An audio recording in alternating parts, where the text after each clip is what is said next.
Hello folks, how are you all? I hope that you are doing superbly fine in your life, and so do I. So, this video is going to be about the strategy for banking examination for English. In earlier videos, I've already shared with you all the banking strategy for quants and reasoning from the scratch. Similarly, this video will be for those who have already started the preparation or who have just begun their banking preparation.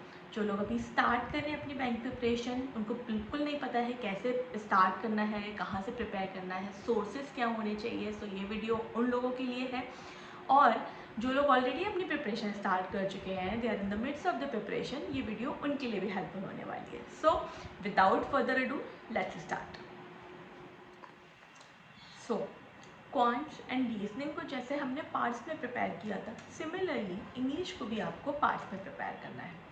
अगर आपने reasoning और quants की video अभी नहीं देखी है तो इस वीडियो कंप्लीट करके फिर उस वीडियो को देखिएगा। आपको अपनी होलिस्टिक प्रिपरेशन के लिए इम्पॉर्टेंट है कि सारे सब्जेक्ट्स की स्ट्रैटेजी पता हो। ओके, सो इंग्लिश के पार्ट्स होंगे vocabulary, comprehension, grammar and practice questions. अब ये आपको कैसे प्रिपेयर करना है, प्रिपरेशन कहाँ से स्टार्ट करनी है, that I am going to tell you after telling you the sources for these parts. Okay, तो वोकैबुलरी एंड कॉम्प्रीहेंशन के लिए आपको एक बहुत इंपॉर्टेंट चीज़ करना स्टार्ट कर देना है, which is start reading newspaper. Yes, आपको न्यूज़पेपर रीडिंग स्टार्ट करना है। कौन से न्यूज़पेपर रीड कर सकते हैं आप? टाइम्स ऑफ इंडिया स्टार्ट करिए और द हिंदू आपका टारगेट होना है, क्योंकि वोकैबुलरी को अगर स्ट्रॉन्ग करना है, the Hindu is the best source vocabulary के लिए। ओके, सो आपने कभी भी वीडियो, अगर कभी भी आपने न्यूज़पेपर रीडिंग नहीं की है तो टाइम्स ऑफ इंडिया स्टार्ट करिए, आप उसको रीड करिए फॉर लाइक अ मंथ और सो। आफ्टर दैट आप स्विच करिए द हिंदू पर। आपकी न्यूज़पेपर रीडिंग की हैबिट बिल्डअप हो जाएगी तो आपके लिए ईजी होगा द हिंदू को रीड करना। द हिंदू को रीड करना डिफ़िकल्ट इसलिए है बिकॉज उसमें जो वोकैबुलरी है वो बहुत डिफ़िकल्ट होती है और वही हमारे एग्जाम्स में भी आती है। इसलिए मैं आपको कह रही हूँ कि टारगेट आपका द हिंदू होना है। And for those people who have started their journey of preparation, उन्होंने और वीडियोस देखी होंगी तो लाइक वो शायद फाइनेंशियल न्यूज़पेपर पढ़ रहे होंगे, मिंट और इकोनॉमिक टाइम्स, तो वो रीड कर सकते हैं उसमें। लेकिन वोकैबुलरी इतनी स्ट्रांग नहीं होगी। If you are preparing for RBI, grade B, SEBI, तो आप, हाँ, आपको इकोनॉमिक आपकी अच्छी होनी चाहिए, फाइनेंशियल न्यूज़ आपको पता होनी चाहिए। तो आप दोनों न्यूज़पेपर को ट्राई करिए रीड करने का। द हिंदू की सिर्फ एडिटोरियल रीड कर लीजिए, बाकी उधर से सारा अपना फाइनेंशियल कंप्लीट कर लीजिए। अब आपको न्यूज़पेपर में एडिटोरियल्स को रीड करना है। से आप द हिंदू न्यूज़पेपर रीड कर रहे हैं तो उसमें एडिटोरियल का पेज होता है जिसमें दो बड़े बड़े एडिटोरियल्स आते हैं, साइड में दो कॉलम्स होते हैं, आपको वो रीड करना है। देयर आर पॉसिबिलिटीज़ कि आपको स्टार्टिंग में समझ नहीं आएगा, अंडरस्टैंड करने में बहुत दिक्कत आएगी। मुझे भी बहुत इशू हुआ था स्टार्टिंग में उसको समझने में। तो इसके लिए आप क्या कर सकते हैं, आप पहले यूट्यूब पर द हिंदू एनालिसिस को देखिए। आप विशाल सर या निमीशा मैम, दोनों में से किसी का भी एनालिसिस देख सकते हैं न्यूज़पेपर को रीड करने से पहले। इससे आपको उस एडिटोरियल में किस चीज़ के बारे में बात हो रही है वो पता चलेगा, कॉन्टेक्स्ट समझ में आएगा, एंड आपको एडिटोरियल को कैसे पढ़ना है वो भी समझ में आएगा।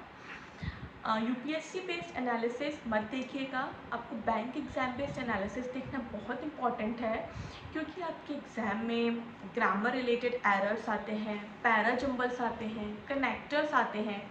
ये सब आपको द हिंदू एनालिसिस जो कि बैंक एग्ज़ाम पर फोकस्ड होगा उसी से समझ में आएगा कि आपको न्यूज़पेपर को रीड करना कैसे है।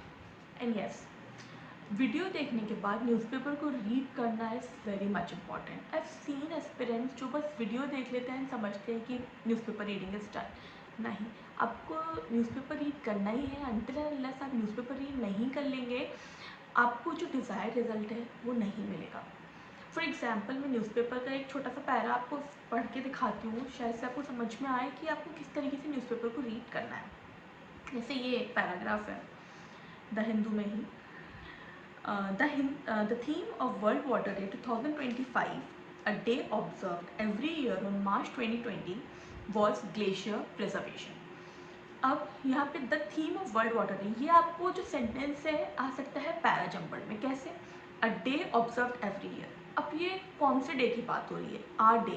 तो कौन सा डे? World water day. तो वर्ल्ड वाटर डे, यहाँ पे ये सेंटेंस पहले आना चाहिए इस लाइन से, a day observed every year से पहले।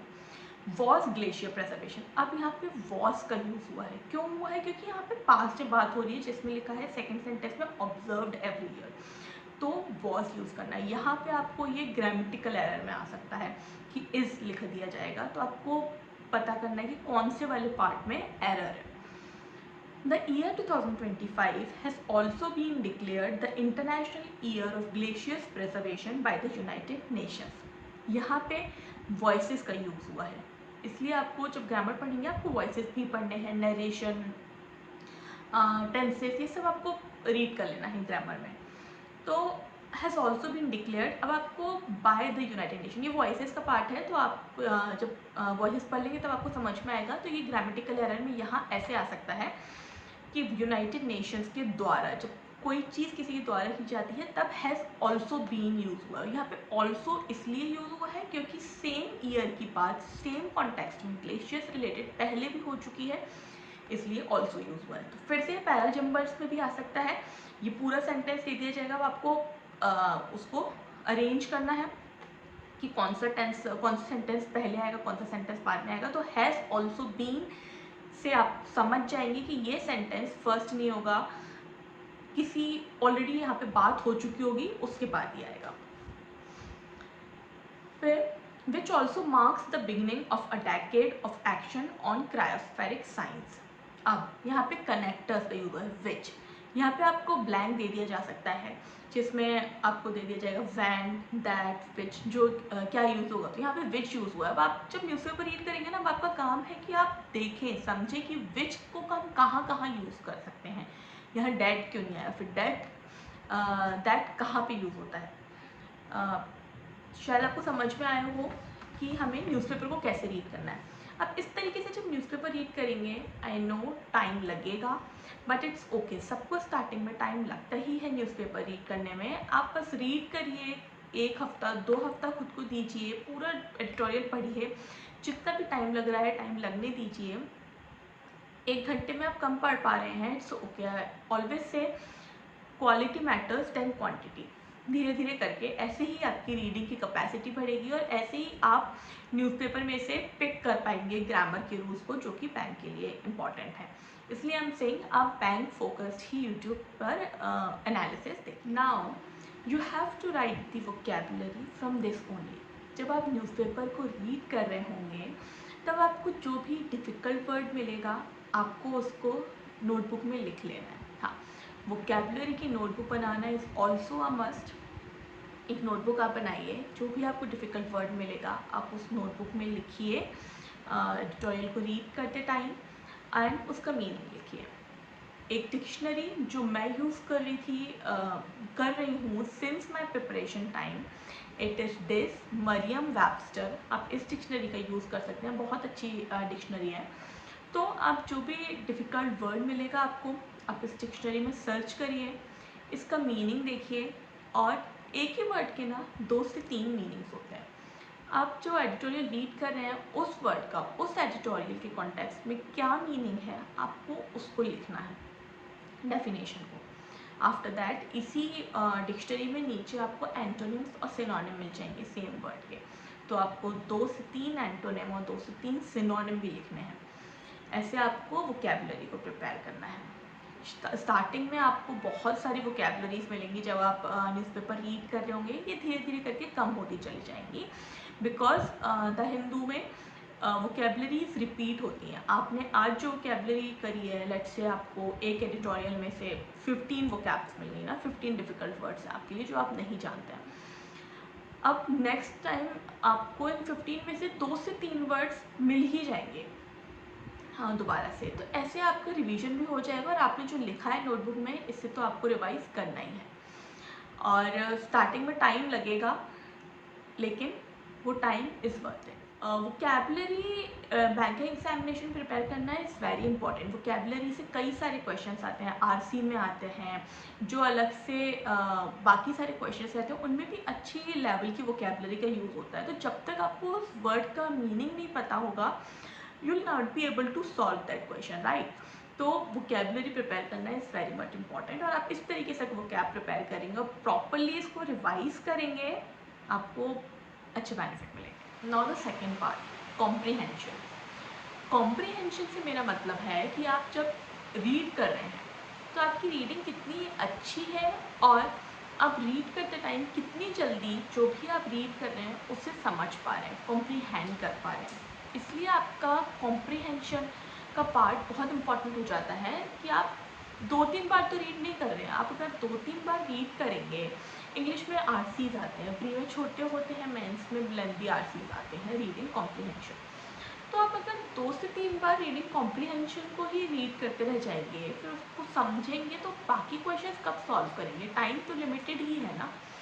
तो इसलिए न्यूज़पेपर रीडिंग इज़ मस्ट। आपको न्यूज़पेपर को रीड करना ही है। जब आप न्यूज़पेपर रीड करेंगे, वहीं से आपका जो कॉम्प्रीहेंशन का पार्ट है ना, वो प्रिपेयर होगा और आपका कॉम्प्रीहेंशन स्ट्रॉन्ग होगा। आप पढ़ पा रहे होंगे और साइमल्टेनियसली जल्दी जल्दी समझ पा रहे होंगे। और इसके ना बेनिफिट्स आपको रीजनिंग और क्वांट्स में भी मिलेंगे। जब मैं न्यूज़पेपर रीड करती थी, अपने एग्ज़ाम देती थी, मॉक देती थी, तो उसमें मैंने एक चीज़ नोटिस किया कि मैं रीजनिंग के पजल्स को भी जल्दी पढ़ पा रही हूँ और समझ पा रही हूँ। अगर आपने पजल को गलत रीड कर लिया, आपका पूरा पजल ख़राब हो जाएगा और आपका टाइम वेस्ट हो जाएगा।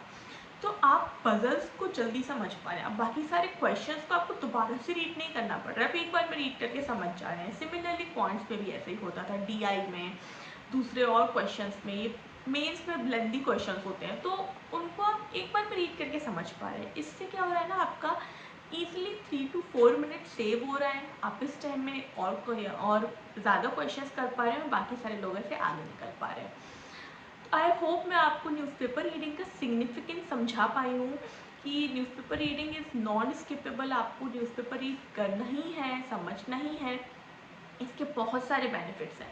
बहुत सारे एस्पिरेंट्स न्यूज़पेपर को रीड नहीं करते हैं, जैसा मैंने बताया, वो सिर्फ वीडियो देख लेते हैं एंड समझते हैं हो गया हमारा न्यूज़पेपर रीडिंग का पार्ट ख़त्म। ऐसा नहीं है, वो ये नहीं करते हैं, यही वो लैग कर जाते हैं और परेशान होते हैं। तो नाउ यू नो, आपको ये चीज़ नहीं करनी है, आपको न्यूज़पेपर रीड करना है, जैसे मैंने बताया बस वैसे रीड करिए। Now third part which is grammar. तो ग्रामर के लिए मैं आपको कुछ सोर्सेज बता रही हूँ जिनका आप यूज़ कर सकते हैं। पहले आपको मैं डिस्क्रिप्शन बॉक्स में एक प्लेलिस्ट शेयर कर रही हूँ, जो मैंने विशाल सर और निमिषा मैम के वीडियो से ही बनाई है। इस प्लेलिस्ट में आपको वो सारे वीडियोस मिल जाएंगे जो आपकी फाउंडेशन के लिए इम्पॉर्टेंट है। मतलब parts of speech, noun, pronoun, verb, adverb, ये सब, फिर टेंसेस, वॉइसेस, नरेशन, ये सब आपको इस प्लेलिस्ट में मिल जाएगा। तो आपको ये प्लेलिस्ट देखनी है, इसके नोट्स प्रिपेयर करने हैं। नोट्स प्रिपेयर करना इज़ वेरी इंपॉर्टेंट फ्रेंड्स। मैं आपको पहले भी बता चुकी हूँ, जब भी आपको रिवीजन करना होगा ना, आपको ये नोट्स ही हेल्प करेंगे। जब आप मॉक देंगे, मॉक देने से पहले आपको रिवीजन करना है। एग्ज़ाम देने जाएंगे, एग्ज़ाम देने से पहले आपको रिवीजन करना है। तो आप सारी वीडियोस तो नहीं देख सकते हैं ना, तो आपको जो आपने नोट्स बनाए ना, उनसे ही आपको रिवीजन करना होगा। बहुत जल्दी आप रिवीजन कर पाएंगे। जब आप ये नोट्स बना रहे होंगे तब हाँ, ये टाइम कंज्यूमिंग है, लेकिन बाद में आपको इसके बेनिफिट्स दिखेंगे।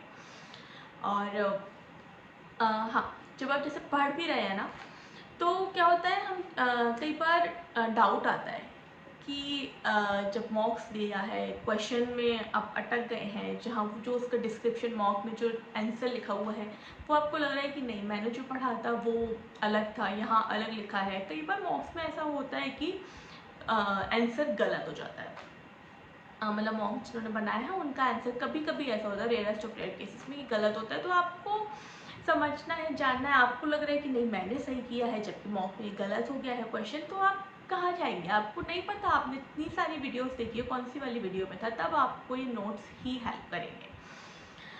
ओके, तो notes making is very much important. आपका फाउंडेशन इस प्लेलिस्ट से कंप्लीट हो जाएगा। इसके बाद आपको एक बुक मैं सजेस्ट कर रही हूँ। ये बुक मतलब जिन लोगों को यूट्यूब से पढ़ने की हैबिट नहीं है, जिनको बुक से रीड करने की हैबिट है, उनके लिए बुक होगी, और जो यूट्यूब से पढ़ रहे हैं वो भी इस बुक को पढ़ सकते हैं। मैंने भी ये बुक पढ़ी थी, इसमें बहुत ही अच्छे क्वेश्चंस हैं। ये बैंक SSC सबके लिए है, आपको बहुत हेल्प करेगी। This is a book by Neetu के सिंह। आप ये बुक को परचेज़ कर लीजिए। इस बुक में जो कॉन्सेप्ट्स हैं बहुत अच्छे से दिए हुए हैं, सारे फाउंडेशन, टेंसेस, नरेशन, सबके आपको इसमें कॉन्सेप्ट्स मिलेंगे। उसके बाद इसके प्रैक्टिस क्वेश्चन भी बहुत अच्छे हैं, आपको एरर डिटेक्शन में बहुत हेल्प करेंगे। वन मोर थिंग, आप जब बुक से कभी भी क्वेश्चन सॉल्व कर रहे होंगे ना, बुक में कभी टिक मत लगाया करिए। अब क्या कीजिए, आप एक पेज लीजिए, 1 से 20 तक उसमें नंबरिंग कीजिए। फर्स्ट का आंसर आपको लग रहा है बी है, सेकंड का सी है, थर्ड का डी है, ऐसे आप उस पेज में लिखिए, बुक में टिक मत करिए। फिर उसके बाद आंसर की से अपने आंसर्स को चेक कर लीजिए। इससे क्या होगा ना, जब आप सेकेंड टाइम रिवीजन कर रहे होंगे, फिर से इन प्रैक्टिस क्वेश्चंस को लगा रहे होंगे, तो आपके माइंड में प्रोसेस हो रही होगी। ऐसा नहीं होगा कि आपके सामने ही टिक लगा है, फटाक से आपको आंसर पता पड़ जाएगा। ये नहीं करना है, आपको अपने माइंड में प्रोसेस करनी ही है। आपकी प्रोसेस जितनी फास्ट होगी, ऐसे ही प्रैक्टिस कर करके ही आपके माइंड की प्रोसेस फास्ट होगी, और मॉक में आप जल्दी आंसर्स को रिकॉल कर पाएंगे, उस प्रोसेस, उस कॉन्सेप्ट को रिकॉल कर पाएंगे। इसलिए आपको कभी भी बुक में टिक ना करते हुए हमेशा एक पेज में लिखना होता है। तो यहाँ से ये कुछ सोर्सेज हैं जिससे आपकी ग्रामर आप प्रिपेयर कर सकते हैं। नाउ फ्रेंड्स, आपने वोकैब अपनी कवर कर ली है, कॉम्प्रीहेंशन आप कर रहे हैं अपना अच्छा, डेली न्यूज़पेपर को रीड करके आपकी ग्रामर यहाँ से अच्छी हो जाएगी। अब आपको करनी है प्रैक्टिस। तो आप वो कैसे करेंगे? प्रैक्टिस के लिए फ्रेंड्स, आप निमिषा मैम या विशाल सर, किसी की भी वीडियोस को आप डेली देख सकते हैं। आपको कॉन्टिन्यूस रहना बहुत इंपॉर्टेंट है, कंसिस्टेंसी इज द की। तो डेली आप इनके वीडियोस आते हैं यूट्यूब पे प्रैक्टिस के, अब वो देखिए। एग्ज़ाम के टाइम पर ये वीडियोस और फ्रिक्वेंट हो जाने चाहिए। अब ज़्यादा से ज़्यादा वीडियोस देखिए। जो अड्डा पर इंग्लिश के छोटे छोटे क्विजेस आते हैं वो दीजिए।